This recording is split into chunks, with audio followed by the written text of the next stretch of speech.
Shawna. I'm the host of the Adelaide Cottage podcast about knitting, sewing, hand-dyeing yarn, and other general crafts. I live in a suburb of Buffalo, New York.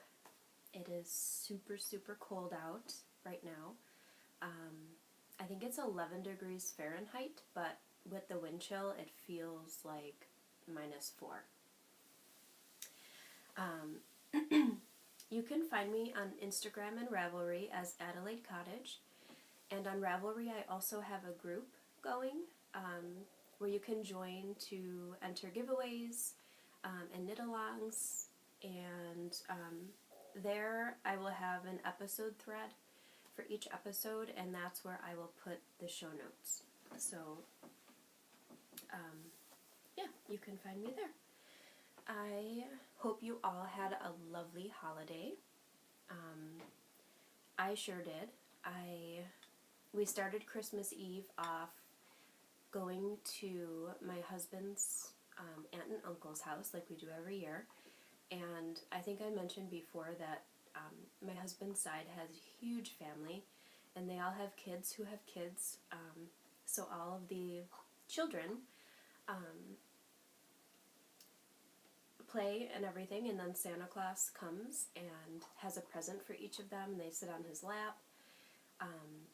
But before that, they all sit in a big circle and they sing Christmas carols.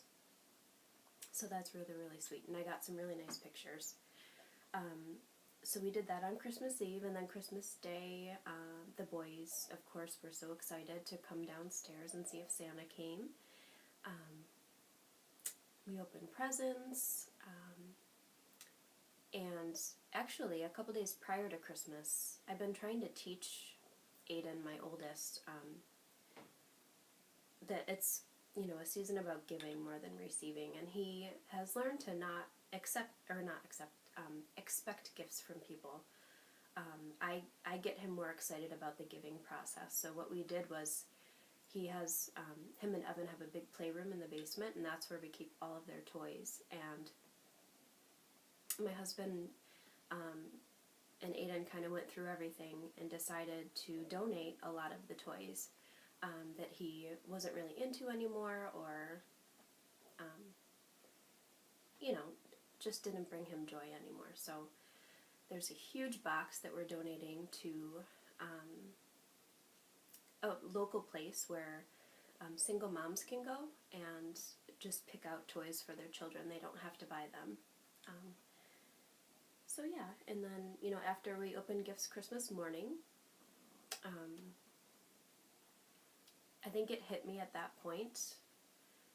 Well, it's bothered me for a while, obviously. I lost my mom in September, and her and I were really close, but this was my first Christmas without her. And after we opened gifts, it hit me, and I had, an emotional day. It's hard because every single morning since I was born, my mom and I would share Christmas together, and, when I moved out on my own and had, started growing my own family, after we opened presents, I would always call her, and she'd be so excited to hear from Aiden and Evan what Santa brought them, and we'd see her that day, and so it was difficult this year, and I was expecting that, but as the day went on, it got a little bit easier. I was kept busy. We went to my in-laws' house for dinner and exchanged presents there, and so it was really nice, but I was so sick last Sunday. I really wanted to film a podcast the Monday after Christmas, but it just was not happening. I had the worst cold. It was not fun. I feel like it's going around, though. I had that sinus pressure and stuffy, runny nose, coughing, sneezing, chills, body aches, all that yucky stuff. So I didn't get a ton of knitting done. I was too sick to knit. I worked on my cowl a little bit. I will show you that in a few minutes. My husband's socks did not get finished for Christmas, unfortunately, but I will eventually finish those. So yeah, I was sick, and one night last week I was just catching up on podcasts because I couldn't do anything else. I did a little bit of knitting, and I watched the Fluffy Fibers podcast, Little Bobbin's podcast. I love Sakul. I was just catching up on a lot of the missed episodes. The Fawn Knits, Andre Sue Knits, Woolenvine, our Yarngasm podcast. So there were tons. I think I watched all the ones I'm subscribed to. So yeah. Oh, this is so good. I'm sorry for the sniffles and the coughs. I'm apologizing in advance, but I am enjoying a cup of English breakfast tea out of my cute little snowman teacup. And I put a little bit of milk and honey in it. That's just, I grew up putting milk in my tea, so I always put a little drop in there. But that is tasty on this freezing cold day. Speaking of teas, our neighbors across the street are from China, and they went home for the holidays, and they brought back this really cool, I've never had this tea, but I love the box. With all that Chinese writing, I think that is so neat. It's a black tartary buckwheat germ tea. So I'm excited to try that. And before I get into my projects, I just wanted to show you these really sweet books that my mom bought for my children before she passed away last Christmas. She's made it a point for Christmas and birthdays, when she buys my children gifts, to buy them something meaningful, not just a toy that they'll get joy out of for a little while and it'll get shoved in a toy box. She always wanted to get them meaningful presents. So for instance, she bought these books for them for Christmas last year, and I am so glad that she did, because this Christmas she wasn't here, and the boys and I really enjoyed reading them. And for birthdays, she bought a little picnic table set outside for the boys to enjoy food in the summertime. So things that they'll use and they'll keep, and I really love that she did that. So when I was little, my mom bought me this book, and I remember her reading this to me. Oh my gosh, I wanted her to read it over and over and over. My Adventure with Rudolph the Red-Nosed Reindeer, and she had it personalized. So in it, I thought this was so cool when I was little. It has my name all over it. It has my birthday in it, and it's just the story of Rudolph the Red-Nosed Reindeer. But my cousins' names are in there. I remember we were laying on the couch, and I would sit on her lap, and she'd read this to me so many times. What patience she had. So I still have it. I'm so glad that she kept it and she gave it to me.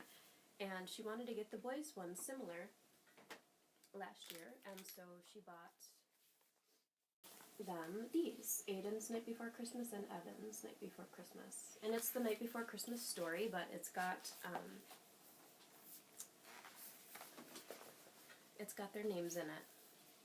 I just wanted to show you this. I don't know if you can read. I don't know if it'll come out upside down or not. But it just says that, to always, what does it say? I gave this storybook to you when you were 7 years old. Keep it always safe and remember my love for you. I love you more, Grandma Pam. Because Aiden and her would always fight back and forth who loves one another more. And then, dear Aiden, I love you more, Grandma Pam. And then she wrote a little note in Evan's as well. So these are really special, and I'm so glad that she did that for them. Okay. Knitting. Here is my, I'm making a mess over here, cowl that I knit on when I was sick. And this is my first time knitting a pattern that has cabling in it, so I'm not sure if it's supposed to look the way it does. Maybe just because it needs to be blocked. There's a lace pattern, a lace panel in it. This is the Summer in Provence cowl by Kalura Hudson. And it's really pretty. And you get the hat pattern with it as well, but right now I'm just knitting the cowl. Let me see if there's a better picture. And she has you change your needles too. In the stockinette, you use one size, and then when you go to the lace portion, you go to a smaller needle because the lace, expands with the, yarn overs and things like that. So without showing the pattern, you can kind of get a better idea of what it looks like. So I'm on the second round of lace, and I'm using my own hand-dyed yarn. This is my Sugar Plum colorway. It's a fingering weight.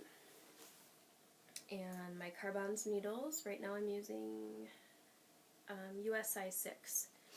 And the Carbons DPNs, the sizes rub off so easily, but the interchangeables, they're like engraved on there, so I really like that. But this is what I have so far. And please tell me if this is not looking right to you. Because like I said, it's my first time knitting cables. I don't know, I feel like, I'm not sure if that's the way it's supposed to look, but I'm really loving the way the yarn's knitting up. And this scalloped garter stitch here, it's really pretty. So then there'll be another, this portion here will be repeated, and then another garter stitch, and then stockinette, and then more garter. So this I'm really enjoying. Like I said, I knit this when I was sick, and that's about all the knitting I got done over the last week and a half or so.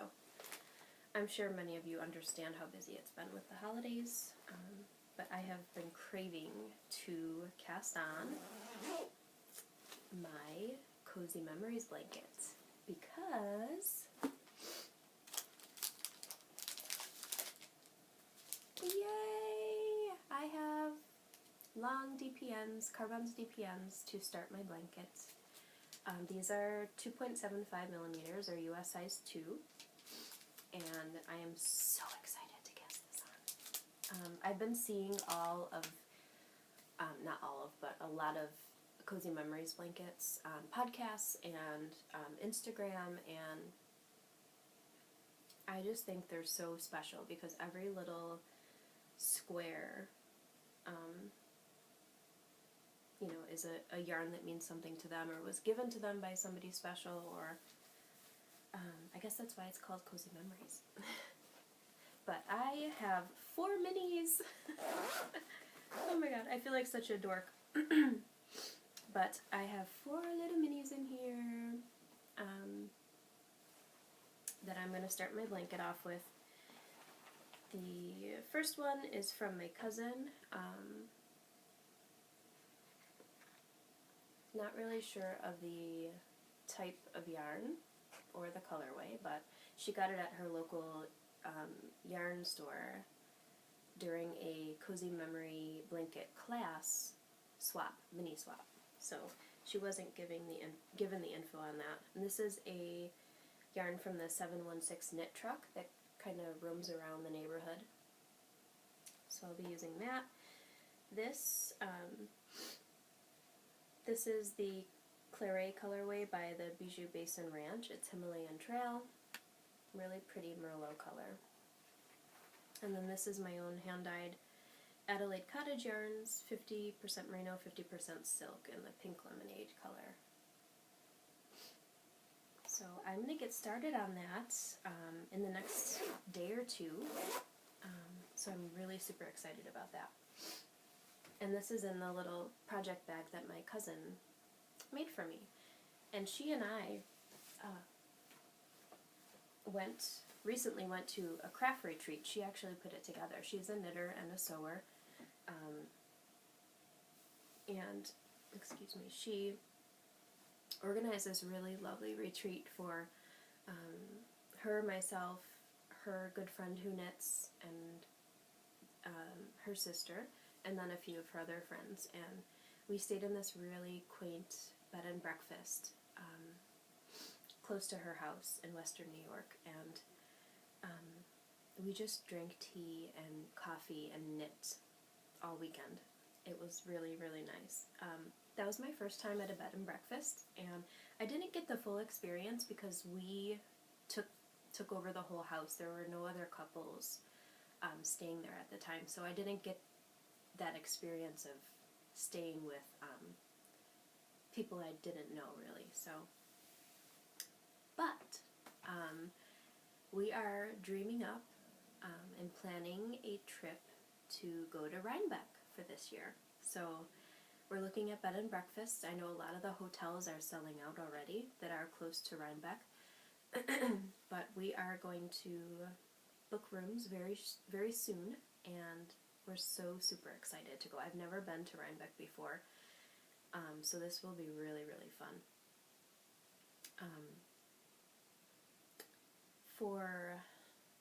Let's see, for Christmas, I got my Carbons DPMs, or not DPMs, oh my gosh, have I been calling these DPMs the whole time?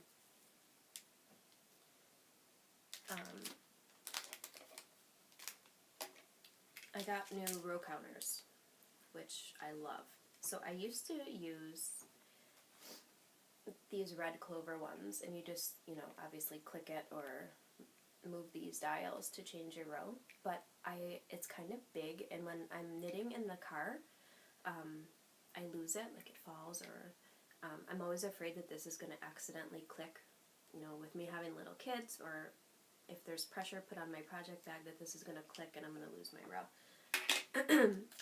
And my husband picked these out on his own. I didn't even know they existed, where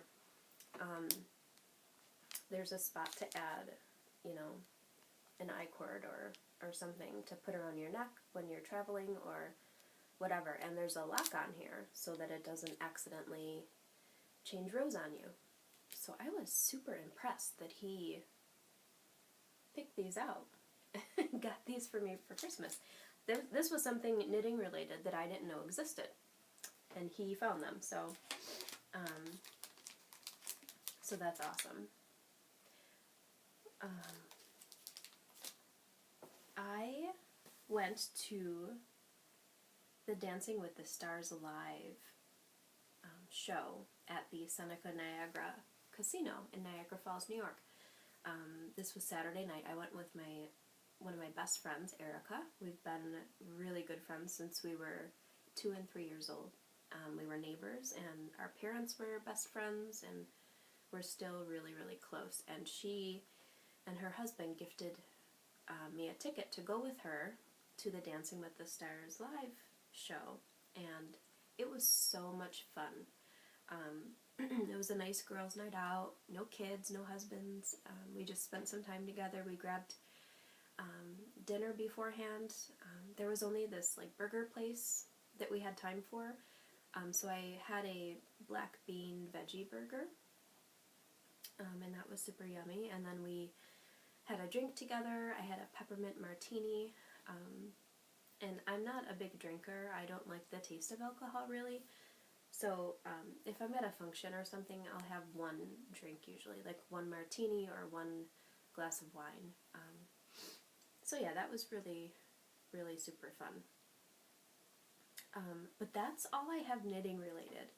I told you I did not get much done other than the cowl. I made quite a dent in that, though, when I was sick. When I was getting better from being sick. When I was sick on Sunday, I couldn't get off the couch. Excuse me.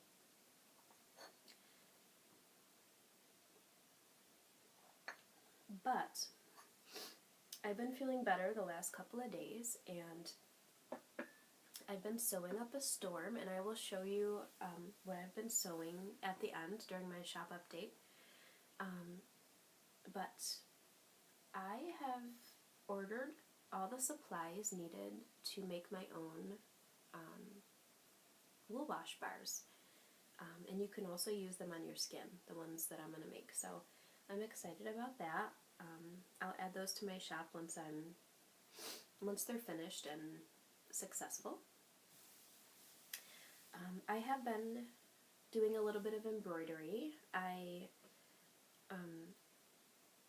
After knitting, that's one of the first things I started doing. I saw the Tea Time sampler on a couple of podcasts, and I started embroidering that.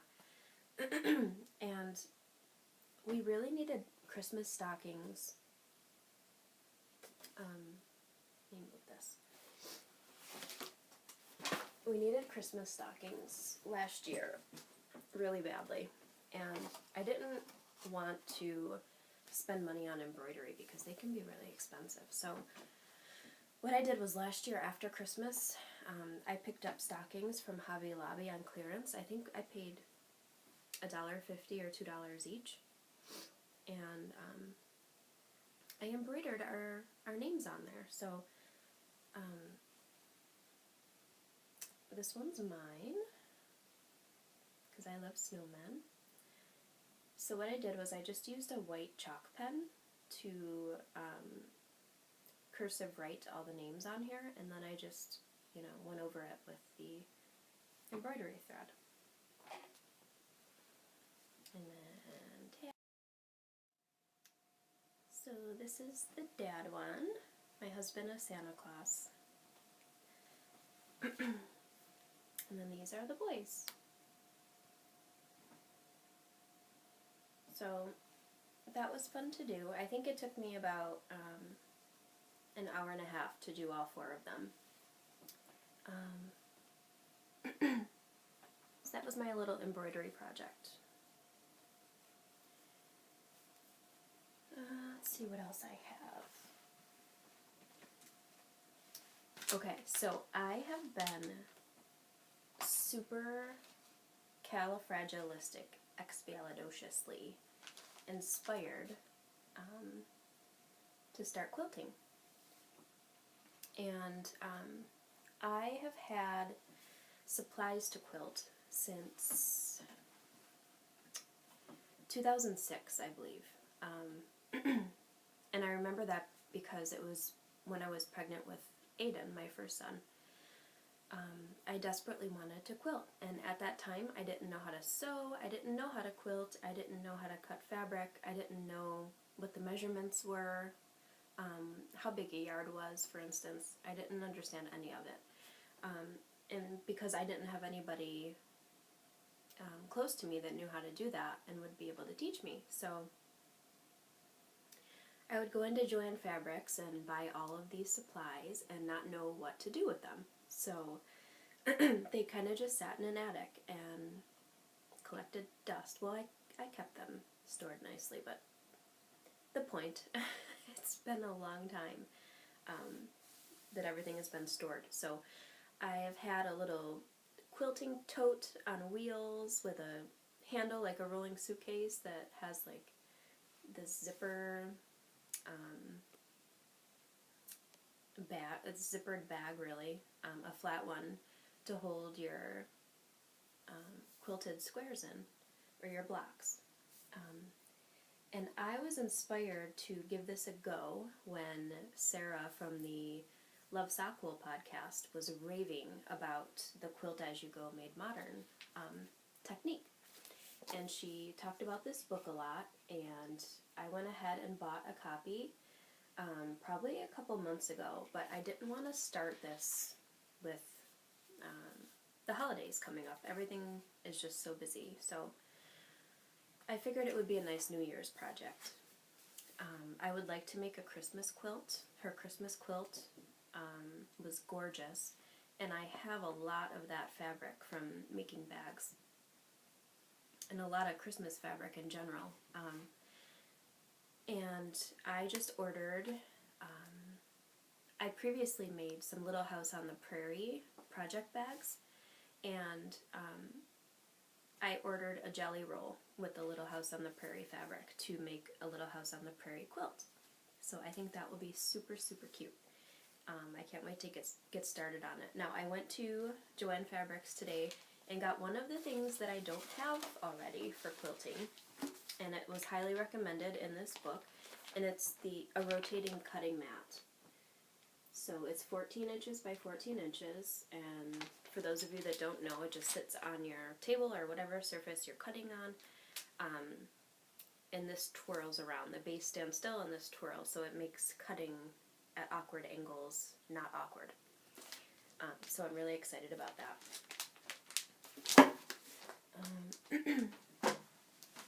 So yeah, this book is amazing. Thank you, thank you, thank you, Sarah, for recommending it.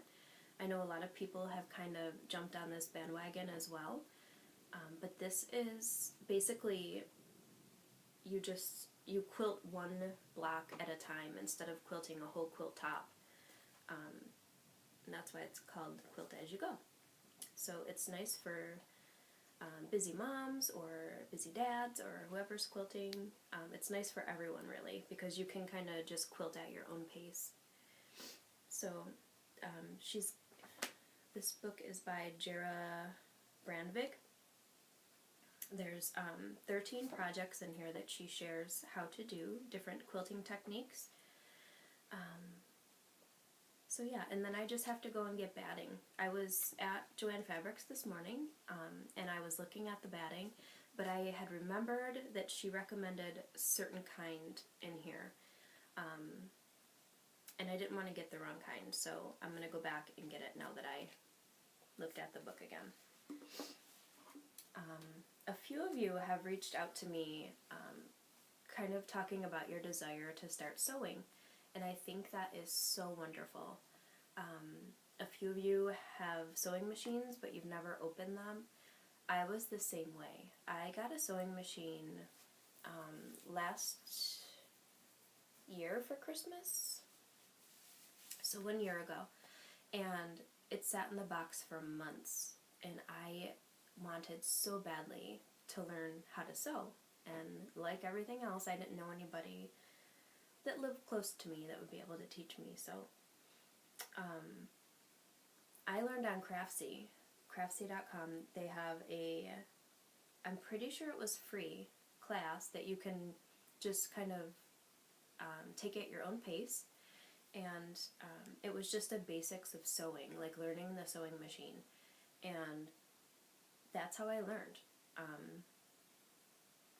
After you know the basics of how your machine works and the basics of fabric cutting and piecing together, sewing things with right sides facing together, turning them inside out, they go over all of that. So I highly recommend Craftsy, that course, and I will link that in the show notes for you.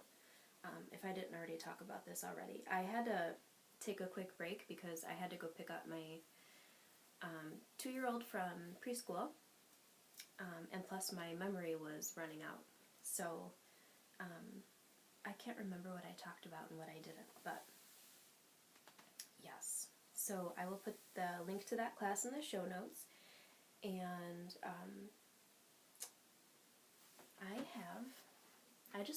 there's a few books that I have that I would like to recommend to those of you who like to make things. I have followed Amanda Soleil for a very long time, and I don't even know if I'm pronouncing her last name correctly, but it's S-O-U-L-E. It could be Soul, but she has the Soul Mama blog, and her blog seriously is incredible. She lives very simply. Her and her family own an old farmhouse in Maine, and you know, they've obviously updated it and insulated it and things like that, but she's a knitter, a spinner, a hand dyer. She dyes with natural plant dyes, or, you know, plants. She makes her own soaps. All of her foods are handmade. Just really, really wonderful and therapeutic, really, to watch or to look through her blog. And she has written 3 books, and I own them all because I just love what she has to talk about. So the first one is called Handmade Home. So this is a fantastic book. There are tons of projects in here that my boys and I have tried. Just little things like portrait bookmarks, like the kids can embroider little bookmarks.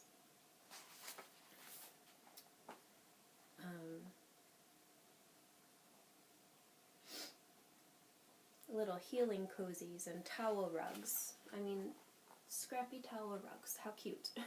With your fabric scraps. So that one is fantastic. And then there's Creative Family. And this one kind of more simple projects for the family to enjoy. And then the third one is The Rhythm of Family. And this one goes through each season and gives you ideas of things you can do with your family during that season. Canning, making holiday cards, all kinds of things. So we look at these books quite frequently. So I just wanted to show those to you, and definitely check out her blog if you haven't already. It's Soul Mama. You could just Google Soul Mama, SouleMama, and her blog will come up. But that's it. I have a small shop update to show you for those of you who care to see what I'm putting in my shop. And for those of you who don't, thank you for watching, and I'll see you next time. So I will have a couple of essential oil bags that I talked about on the last podcast. Those will be in the shop tomorrow evening, the 5th, Tuesday evening. I'm almost finished with them, so I'll finish them tonight, and then I'll photograph them and post them in my Etsy shop tomorrow. But these will be in the shop today, and this is my large project bag. There will be a couple of each in large and small sizes. So this is my large size, and they still need to be ironed flat, but the large ones come with a handle. And then this one has a little heart zipper to match the fabric. And it's a nice deep bag. And the big bags come with pockets now. So make sure when you're purchasing your bag that it says that it has a pocket if you wish to have one, because my old large bags don't have pockets in them.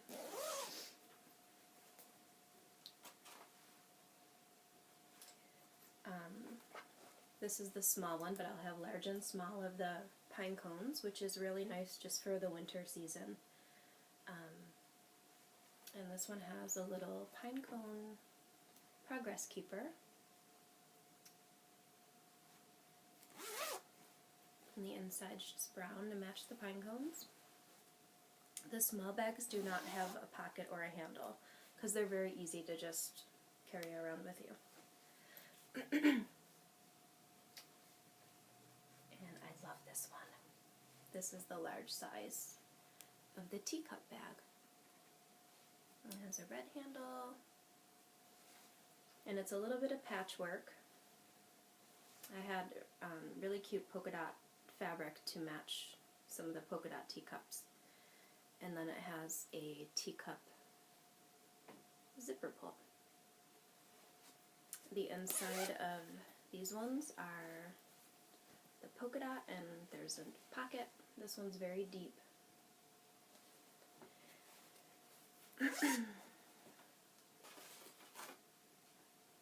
And then I have a few DPN needle holders, or stitch keepers. So these can be used for DPNs or circular needles. And there's a snap closure.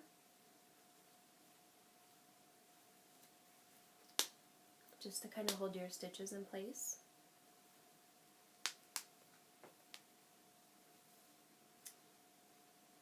different kind of teas.